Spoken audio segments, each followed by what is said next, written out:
రోగం ఉంది, ఒక రోగం వచ్చింది. ఏది? మరణకరమైన రోగం. ఆ మరణకరమైన రోగం వస్తే దేవుడు ఏమన్నాడంటే ఒక సేవకుడిని, తన సేవకుడిని పంపించి హిజ్కియా వద్దకు వెళ్ళి, ఇక నువ్వు చనిపోతావు, నీ ఇల్లు చక్కబెట్టుకో అని చెప్పేస్తానా అన్నాడు. ఆ సేవకుడు ఏమాత్రం కూడా భయము బెదురు లేనివాడు. దేవుడు ఏది చెప్పమంటే అది చెప్పి వాళ్ళు ఎవరైనా పర్లా, సామాన్యుడైనా సామంతుడైనా, ఏమంటే సిటిజన్స్ పరిపాలించే అధికారి అయినా ఎవరైనా దేవుడు చెప్పమంటే చెప్పడమే. వాళ్ళే సేవకుడు. దేవుడికి స్తోత్రం, హల్లెలూయా. వెళ్ళాడు, అయ్యా నీ ఇల్లు చక్కబెట్టుకో, ఇక నువ్వు మరణమైపోతావు అని చెప్తే సరే అని కానీ ఏమీ అనలా. ఆయన చెప్పేశాడు, చెప్పమన్న మాట అయిపోయింది, వెళ్ళిపోయాడు. వెళ్ళిపోతుంటే ఈ హిజ్కియా గారు మనసు మీదే ఉన్నారు, పాపం లేవలేని పరిస్థితిలో ఉన్నారు. ఇలా గోడ వైపుకి తిరిగారట. రాయబడిన మాటలు, గోడ వైపుకి ఇలా తిరిగారు. తిరిగి, అయ్యా యథార్థంగా సత్యముతో నీ సన్నిధిలో నేను ఎలా నడుచుకున్నానో, ఎలా జీవించానో, ఎలా ప్రవర్తించానో ఒక్కసారి జ్ఞాపకం చేసుకోయ్యా, కొంచెం ఆయుష్ పొడిగించు ప్రభువా అని కన్నీళ్లతో ప్రార్థన చేశాడు. దేవునికి స్తోత్రం, హల్లెలూయా. కన్నీళ్లతో తన బాధను విత్తాడా లేదా? విత్తాడా? ప్రార్థనలో తన బాధను కన్నీళ్లతో విత్తాడు. తన ఆశను ప్రార్థనలో కన్నీళ్లతో విత్తాడు.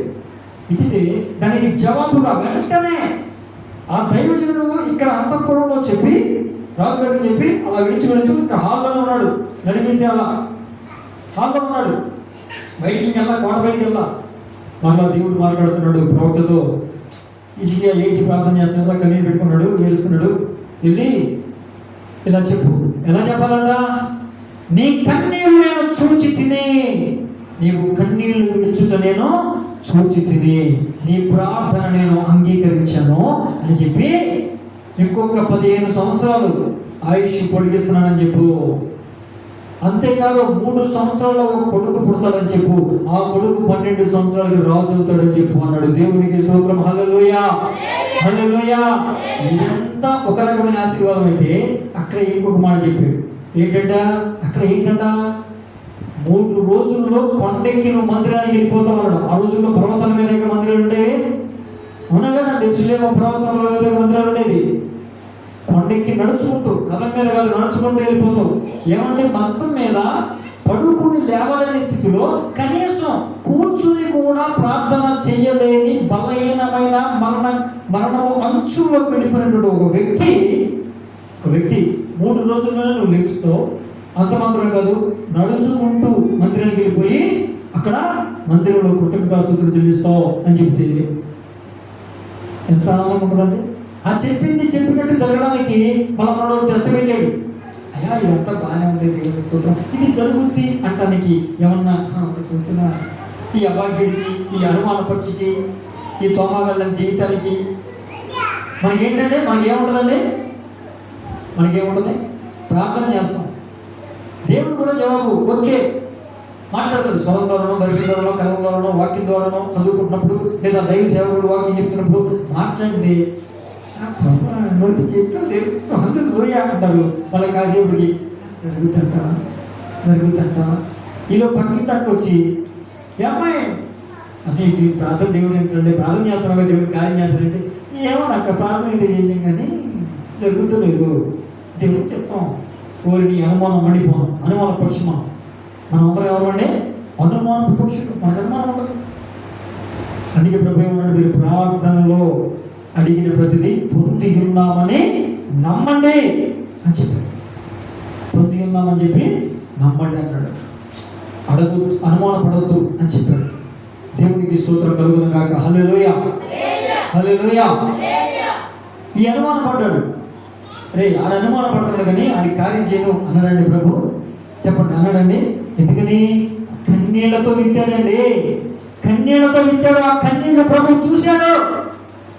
ఆ కన్యలని ప్రభువు చూశాడు.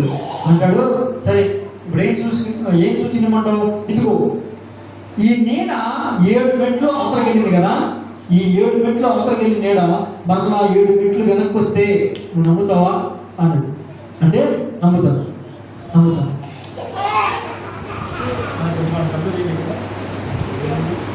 పొడిగా ఉన్నా చెప్పండి.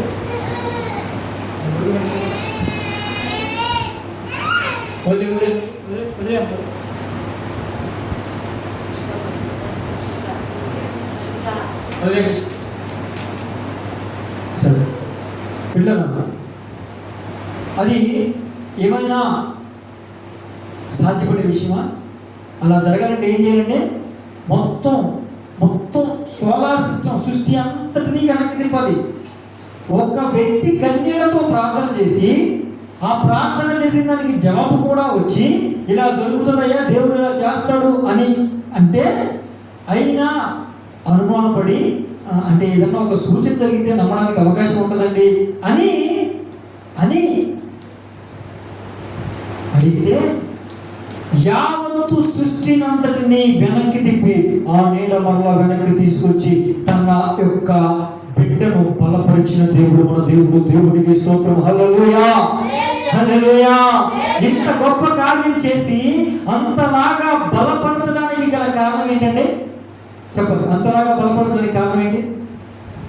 కన్నీటి ప్రార్థన.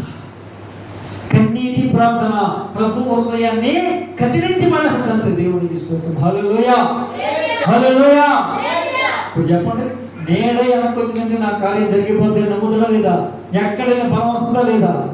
మనసు మీద ఉన్నవాడికి కూడా ఈ కార్యం అంటే దెబ్బ వేసి ఉంచుంటా లేదండి, సంతోషం వస్తుందా లేదా?